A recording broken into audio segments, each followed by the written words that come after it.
근데 송편들은 안 드셨나 봐요. 얼굴이 그냥 그대로신데.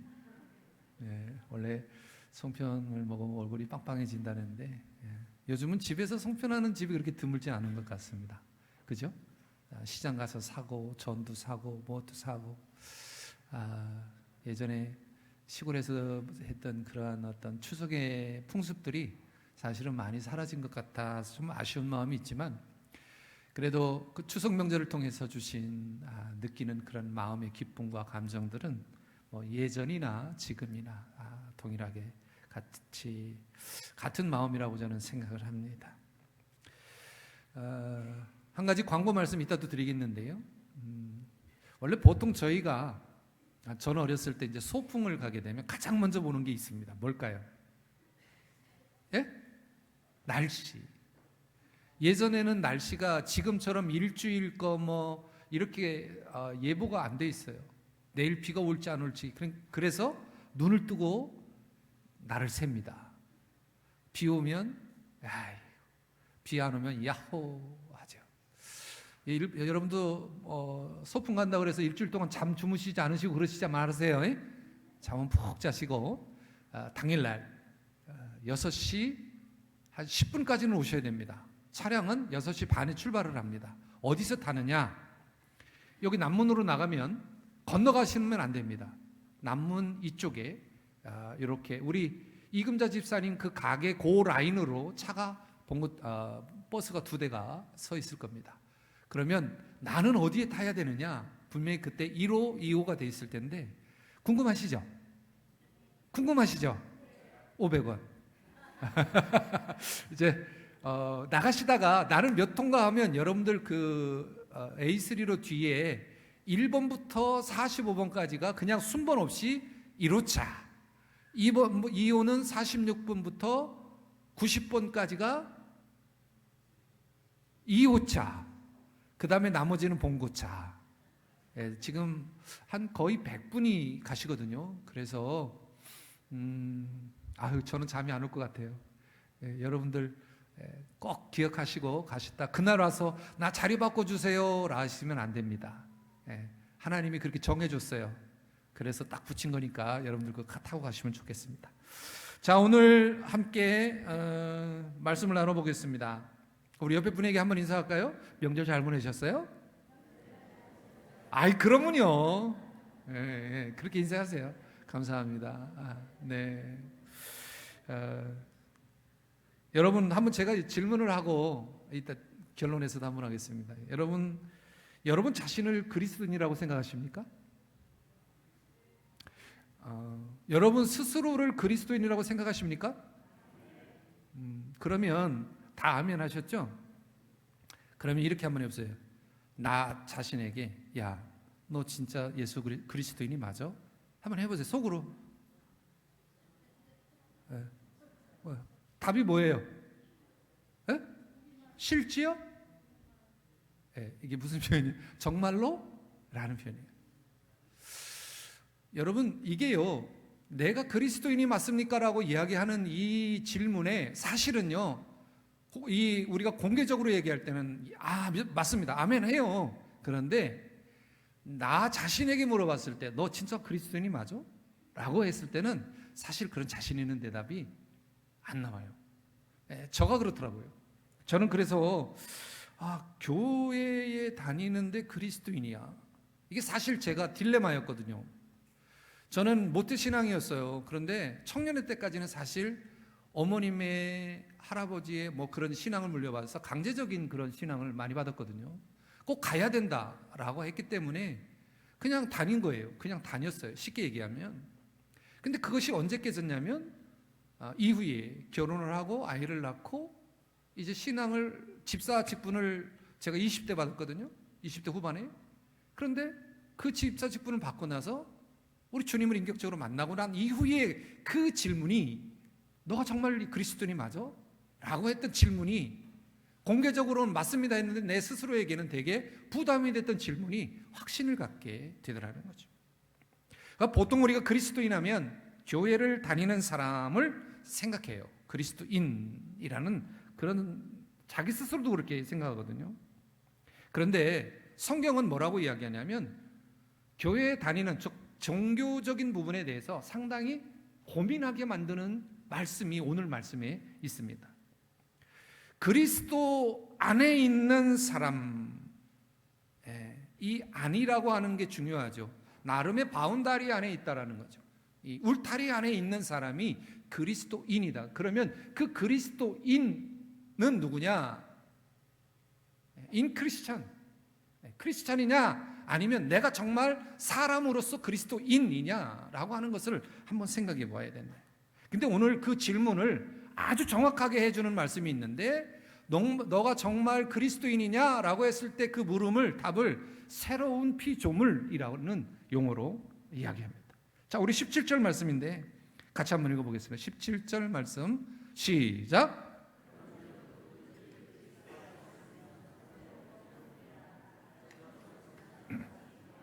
예, 새로운 피조물이라는 거예요. 이전 것은 지나갔다, 새 것이 되어져 있는데 어떻게 새 것이 되었느냐라는 거죠.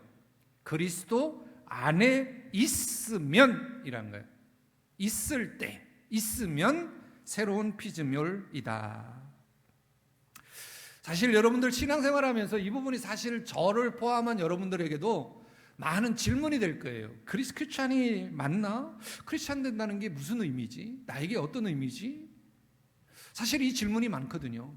그래서 사실은 제가 오랫동안 갖고 있었던 그 질문과 답을 가지고 오늘 본문의 말씀을 가지고 여러분들도 한번, 아, 그렇구나, 그리스도인이 된다는 것이 어떤 의미인가 한번 오늘 말씀을 통해서 하나님이 주시는 지혜와 은혜를 한번 나누어 보고자 하는 거예요. 4가지 의미를 한번 생각해 볼 텐데 짧게 한번 보겠습니다. 첫 번째, 그리스도인이라는 건 뭐냐면 새로운 정체성을 갖는 거예요. 새로운 정체성. 오늘 본문에도 있어요.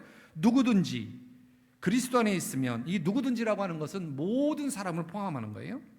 그리스도 안에 있으면 새로운 피조물이라. 이전 것은 지나갔으니 보라, 새 것이 되었다. 이 말은 뭐냐면 그리스도 안에 있지 않았을 때는 우리가 헌 것이었다는 거예요. 예전 것이었다는 거예요. 그런데 그리스도 안에 있으니까 새 것이 되었다라는 거예요. 새로운 피조물. 그러니까 바울이 사용한 새로운 피조물이라고 하는 이 헬라어의 원래의 의미는 새로 바뀌었다 의미가 아니고 새로운 창조되었다라는 뜻을 이야기하고 있습니다. 에스겔 36장 12절에 또 새 영을 너희 속에 두고 새 마음을 너희에게 주되 너희 육신에서 굳은 마음을 제거하고 부드러운 마음을 줄 것이며 라고 이야기를 합니다. 이 말은 하나님의 약속이에요. 이것이 누구 안에서 성취된다고요? 그리스도 안에서 성취된다는 겁니다. 사실 우리가 그리스도인으로 살면서 여러 가지들이 걸리는 것이 많아요. 과거의 상처, 또 과거의 어떤 죄, 이런 것 때문에 사실 많은 것들이 제약이 돼요. 또 실패나 성공, 부와 가난, 지위, 높고 낮음, 이런 모든 것들 때문에 힘들어할 때가 있어요. 그런데 새로운 피조물이라고 하는 그리스도 안에 있으면 변화되는, 이런 새롭게 창조되는 것이 이런 성공과 실패, 부와 낮음의 의미 속에 포함된 사람이 아니라 모든 사람, 누구든지 다 될 수 있다. 그래서 우리는 이렇게 고백하는 게 가장 맞는 것 같아요. 나는 하나님의 자녀다라고 하는 새로운 정체성을 갖는 게 중요하다. 여러분, 하나님의 자녀인 것이 맞습니까? 이 정체성이 우리에게 있어야 하는 거예요. 그래서 우리가 그리스도인이 된다라고 하는 것은 정체성의 의미예요. 내가 새롭게 됐다. 그러면 나는 어떤 존재인가라고 하는 이 자아의 발견이 그리스도인이 된다고 하는 그 첫 번째 질문 앞에 있다라는 겁니다. 저와 여러분은 새로운 지음을 받았어요. 아담이 하나님의 형상을 통해 지음받은 인간의 존재들을 아담의 죄로 조금 더 좁히면 아담과 하와의 죄로 인해서 그 형상이 무너졌어요.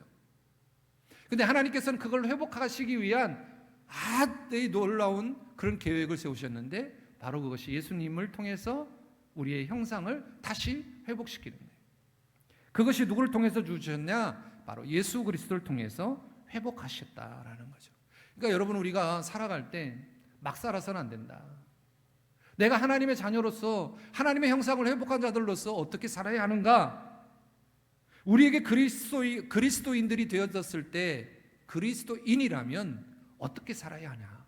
이게 우리가 주어진 첫 번째 의미입니다. 저는 여러분들이 그리스도인이나 내가 그리스도인인가? 라고 그 질문 스스로에게 전달됐을 때, 물었을 때 그렇지, 나는 그리스도인이야 라고 하는 그런 확고한 정체성의 의미를 가지고 살아가야 할 것입니다. 두 번째, 그리스도인이 된다고 하는 것은 어떤 것을 의미하느냐? 관계의 회복을 이야기합니다. 오늘 본문에 보면 18절 19절에 보면 거듭거듭 반복되는 단어가 있어요. 화목이라는 단어입니다. 18절에 보면 우리를 자기와 화목하게 하시고 우리에게 화목하게 하는 직분을 주셨다. 19절에 그리스도 안에 계시사 세상을 자기와 화목하게 하시고 그들의 죄를 그들에게 돌리지 아니하시고 화목하게 하셨다라고 말씀합니다. 이 화목이라고 하는 게 뭘까? 이 말은 사실은요, 화목이라고 하는 것은 우리 인간들이 어떤 구현해낼 수 있는 것이 아니에요. 하나님이 가지고 있는 신적 특권입니다. 이거는. 그래서 우리 인간들이 서로 화목한다라고 하는 이 말은 사실은 틀린 거예요. 누구하고 먼저 화목을 해야 되느냐? 하나님하고의 화목이 있어야 성도들 간에 화목이 있는 거예요. 하나님과의 화목이 없는데 어떻게 성도들 간에 화목이 있겠습니까? 화목은 전제가 있어요. 하나님과 화목해야 하고, 그리고 난 이후에 성도들과 화목할 수 있어요. 그래서 그걸 우리를 직분이라고 이야기를 합니다. 본래 우리가 인간은 하나님과 원수된 그런 사이였죠. 그런데 하나님은 예수 그리스도를 통해서, 십자가를 통해서 우리의 그 갈라진 막혀있는 그 담을 허무시고 화목을 찾으시게 하셨다라는 거죠. 저는 이 화목이라고 하는 단어 전제가 하나님과 화목해야 이웃과도 화목할 수 있다라고 하는 이 말이, 저는 하나님과 화목하기만 하면 되라고 하는 그런 이기적인 생각이 없었으면 좋겠다. 하나님과 화목하면 이웃과도 화목해야 한다. 왜요? 말씀드렸잖아요. 이것은 내가 하고 안 하고의 의미가 아니고 하나님이 주어진 신적 특권이기 때문에 그것은 당연하게 해야 한다라는 거죠. 저희 교회가 올해부터 요람을 없앴습니다. 어떡하지? 전화번호를 어떻게 찾지? 큰일 났는데, 걱정하지 않으셔도 됩니다. 올해 이제 여러분들이 12월 정도에 되면 여러분들 스마트폰에 요람이 하나씩 생길 겁니다. 물론 입력해야 되는 수고가 있는데, 지금까지 우리가 그 종이로 보았던 모든 그 내용들이 지금 스마트 요람에 거의 기록이 되어져 있고, 이제 부수적인 거, 뭐 1남, 2남, 3남 선교회라든지 구역이라든지 이런 부분들이 지금 업로드 되어지고 있어서 여러분들이 실제적으로 볼 수 있는 게 12월 한 중반 정도면 볼 수 있습니다. 이게 왜 좋은 거냐면 저희들이 직접 올리고 내리고 수정할 수 있어서 그때 그러면 여러분들이 바로바로 업로드 된 거를 볼 수 있다. 제가 요람 얘기를 하려고 하는 게 아니라, 제가 일부에도 똑같은 말씀을 드렸어요. 여러분들 요람을 보면서 성도들에게 1년 동안 전화해 보신 분이 10명 이상 넘으십니까? 아유, 목사님, 뭐 10명씩 5명이면 좋겠죠. 여러분들, 우리가 아이들까지 요람에 올라간 아이들이 261명입니다. 현재. 그러면 아이들 빼고 한 230분 정도가 우리 어른인데, 여러분들 지금 뭐 요람을 떠나서 과연 1년에 몇 분 정도 하고 통화를 하십니까? 여러분들이 아무리 많아야 10명이에요. 그럼 나머지는 나하고 상관없는 삶을 산다는 거예요. 사실 우리 교회가 인원수가 많은 게 아니에요. 작은 인원수예요. 그런데 지금 얼굴도 모르는 분들이 많아요. 저분이 누구지? 언제 오셨지? 가끔 물어요. 어느 분이 새가족이에요? 물어봐요. 아이고, 3년 전에 4년 전에 오셨어요. 정말 그래요. 우리가 이 말이 뭐냐면, 제가 무슨 말씀을 드리려고 하냐면, 교회 안에 우리가 화목이라고 하는 이 주제를 가지고 우리가 서로 나누고 교제하는 것이 쉬울 것 같지만 쉽지 않아요. 자, 그러면 교회가 어렵습니까? 가정으로 한번 돌리십시다. 가정에서 여러분 추석 명절에 여러분은 이번에 만났잖아요. 과연 가족에게, 내 형제자매에게 혹은 손주에게 전하는 그러한 인원수를 여러분이 한번 따져보면 몇 명이나 됩니까? 많지 않을 거요. 나를 좋아하는 언니, 엄마 외에는 많지가 않아요. 왜 제가 이렇게 화목을 강조하냐면, 우리가 예수 그리스도 안에 있어야 화목을 나눌 수가 있는데, 이 화목이라고 하는 것이 하나님 안에, 내가 신앙인으로서 하나님만 가지고 하나님만 만나면서 그분과 화목하면 되라고 하는 그런 이기적인 생각을 우리가 버려야 한다라는 거예요. 하나님과 화목한다면 반드시 이웃 간에 화목할 수가 있어요. 그래서 여러분들에게 그 좀 더 유익을 주기 위해서 여러분들 그 요람을 열어보면 거기에서 바로 심재관을 누르면 제 이력이 나오게 되고, 목회자, 권사, 장로 이렇게 딱 구분이 돼 있어서 그냥 누르면 내가 전화를 걸고 싶은 사람이 바로 전화가 되는 거예요. 그러니까 여러분 따로 번호 안 찾아도 되고 이름만 알면 여러분들이 다 할 수 있어요. 바람은 2026년도 12월까지 여러분들이 전화한 사람이 100명 정도 넘기를 간절히 소망합니다. 그래서 우리 엄마 여기만 하면 했어요 지금. 우리 사랑의 교회가 그리 많지도 않은데 끈끈하게 하나 되면서 서로 어려운 일, 힘든 일 나눠주고 기도하는 그런 교회로서 있어야 되지 않을까요? 공동체로. 여전히 누군지 모르는 그런 것은 좀 마음이 아픕니다.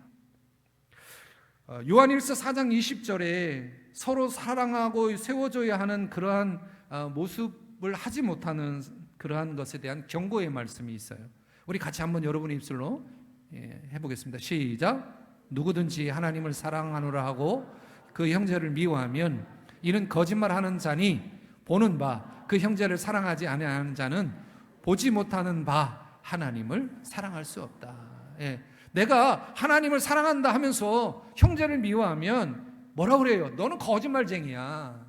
거짓말쟁이야 라고 이야기를 하는 거예요. 어찌 하나님의 자녀인 형제자매를 사랑하지 못하면서 네가 하나님을 사랑할 수 있다고 하니 너는 거짓말쟁이야 라고 이야기를 하는 거죠. 참 이 말에 저 사실은 뜨끔했습니다. 여러분, 그리스도인이 된다고 하는 것은 하나님과의 관계가 회복된 동시에 이웃과의 관계도 회복이 되는 거예요. 왜 그러냐면 하나님과의 그 화목이 다리가 되는 거예요. 우리가 넘어갈 수 있는 다리, 누구에게? 이웃에게 넘어갈 수 있는 다리가 돼서 그들과 나누지 못했던 그 화목의, 사랑의 그 관계를 갖게 하는 거죠.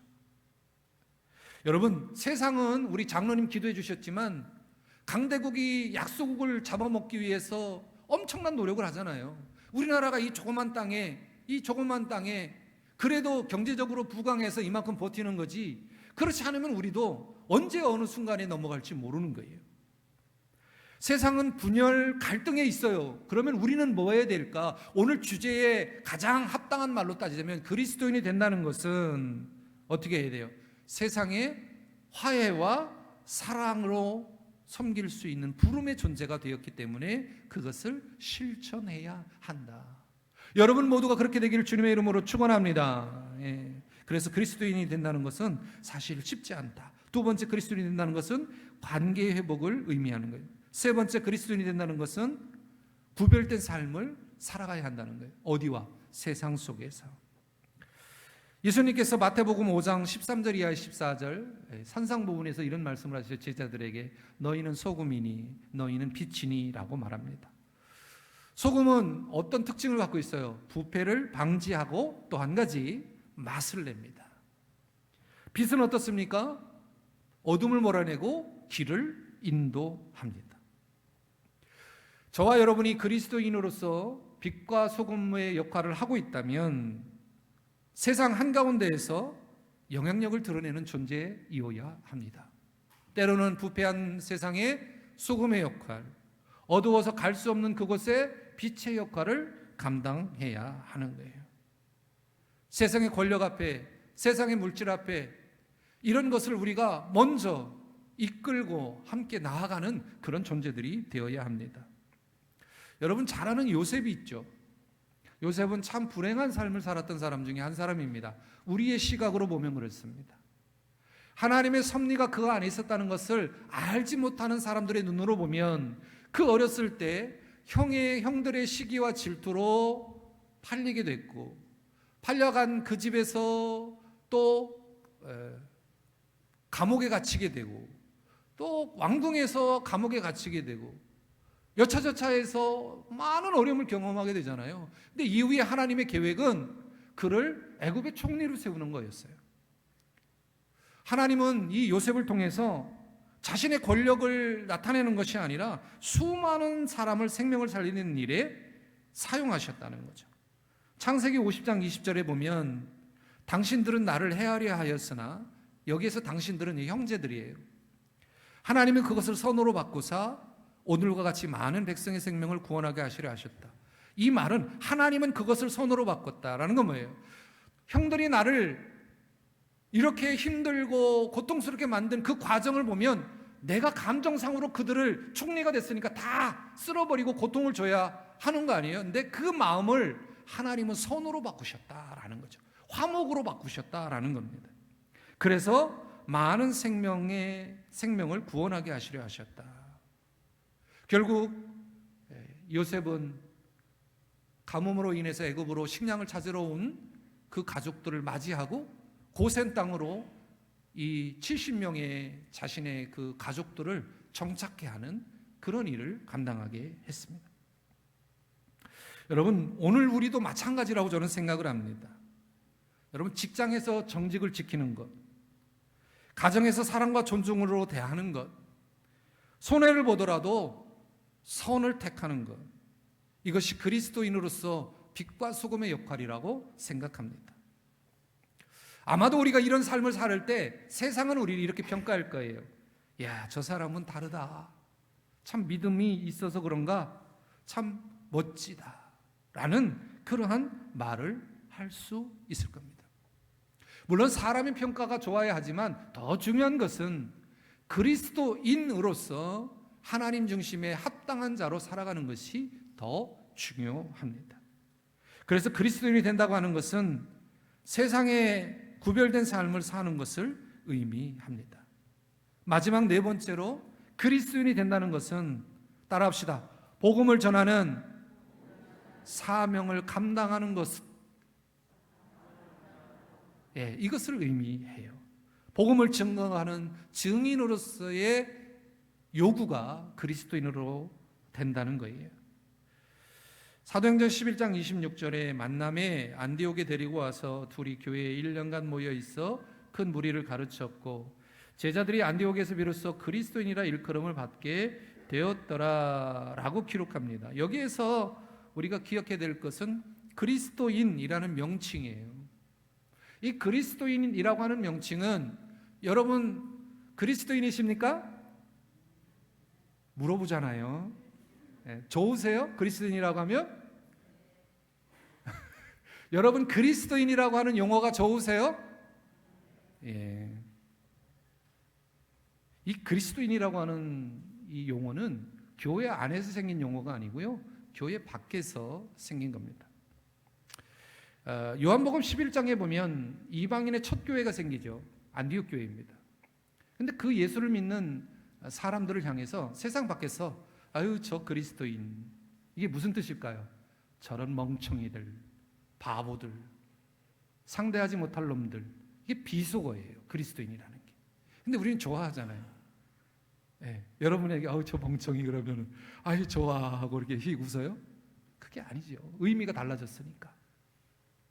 왜 그들이 이방인의 첫 교회 안디옥 교회에 있는 사람들을 향해서 멍청한 사람들이라고 이렇게 명명했을까?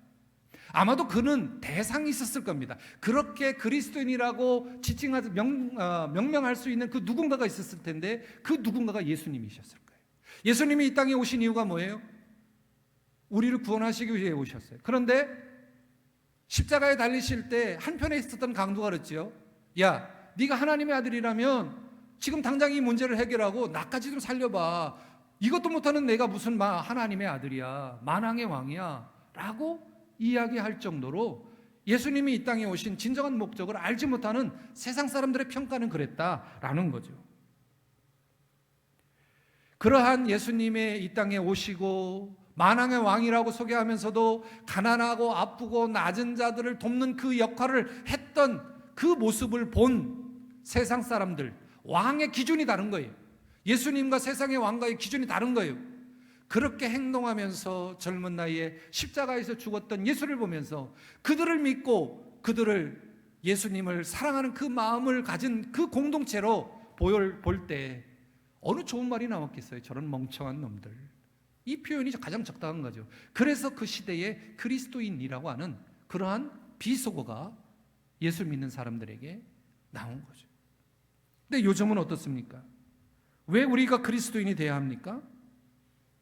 안디옥 교회 사람들이 그리스도인이라고 그렇게 세상 사람들이 이야기했던 것은 그들의 삶이 청빙하고 나눠주고 사랑하고 화목하고 교제하고 예수님이 하셨던 그 모습을 그대로 실천하기 때문에 그리스도인이라고 이야기한 거예요.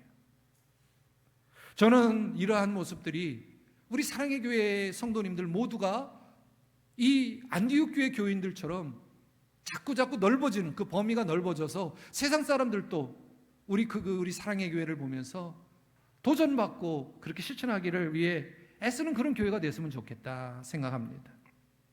예수님께서 사도행전 1장 8절에 보면 너희가 권능을 받고 땅끝까지 이르러 내 증인이 되리라. 사실 여러분, 제자가 된다는 게 쉽지 않아요. 예수님께서 제자들을 혼내는 경우가 있죠. 산에서 기도하고 오셨는데 병든 아이, 귀신 들리는 아이 하나를 치유하지 못하는 사건이 있습니다. 어찌하여 너희들은 이 아이 하나를 해결하지 못하느냐? 너희가 전에 이런 것을 경험하지 못했느냐라고 말씀하는 거예요. 그 힘이 어떤 힘이냐? 사도행전 1장 8절에서 이야기하는 성령이 너희에게 임하시면 권능을 받고, 이 권능이 두나미스라고 하는 거예요. 내가 여러 번 말씀드렸어요. 두나미스가 다이너마이트로 바뀌게 됩니다. 여러분, 다이너마이트는 여러분 그 위력이 이 건물 하나를 삽시간에 무너뜨리는 그런 힘을 갖고 있어요. 왜 우리가 다이너마이트와 같은 힘을 가질 수 있느냐? 우리 힘이 아니고요, 성령님이 우리에게 임재하실 때 그 힘이 나오게 되는 거예요. 그리고 나서 내 삶의 모든 것을 주님께 맡기죠. 끝까지 증인이 되는 것. 여러분, 우리가 예수쟁이가 된다고 하는 것은 복음을 전하고 삶으로 그리스도를 드러내는 증인으로 살아가는 거예요. 말로만 하는 것이 아니라 삶 자체가 전도가 되어야 한다는 겁니다. 가정에서의 모습, 직장에서의 태도, 사회에서의 영적 책임감, 이 세 가지가 그리스도의 사랑을 통해서 나타내야 합니다. 제가 가장 좋아하는 작은 예수, 조금 더 이야기하면 예수쟁이. 저는 여러분 모두가 작은 예수가 되시기를 주님의 이름으로 축원합니다. 그래서 세상에 정말 저 사람 멋지다, 비록 그리스도인이라 예전에는 그런 비속어처럼 들렸지만 지금은 내가 정말 그리스도인인가 물어봤을 때 마음에 기쁨이 있고 뜨거움이 있고, 그래서 할 수밖에 없는 그러한 존재로 살아갈 수 있는 것, 바로 누구냐? 여러분입니다. 오늘 그리스도인이 된다고 하는 의미를 네 가지 차원에서 살펴보았어요. 그리스도인이 된다고 하는 것은 단순히 이름만 붙는 종교적 신분이 아니고, 새로운 정체성을 얻어서 하나님과 화해하고 이웃과 평화를 누리고 세상 속에서 빛과 소금으로 살아가며 복음을 증거하는 증인으로서의 삶을 살아가는 겁니다. 그래서 처음에 여러분에게 너 정말 그리스도인이 맞아? 이 질문이 다시 한번 솔직하게 내 자신에게 물어보아야 합니다. 혹시 여러분들 아직도 과거의 죄책감이나 상처에 매여 계신 분이 계십니까? 그렇다면 오늘 이 새로운 피조물이라는 이 새로운 우리에게 주신 정체성을 다시 한번 확인하시길 바랍니다. 하나님의 은혜 안에서 이미 여러분은 새로운 존재가 되었습니다.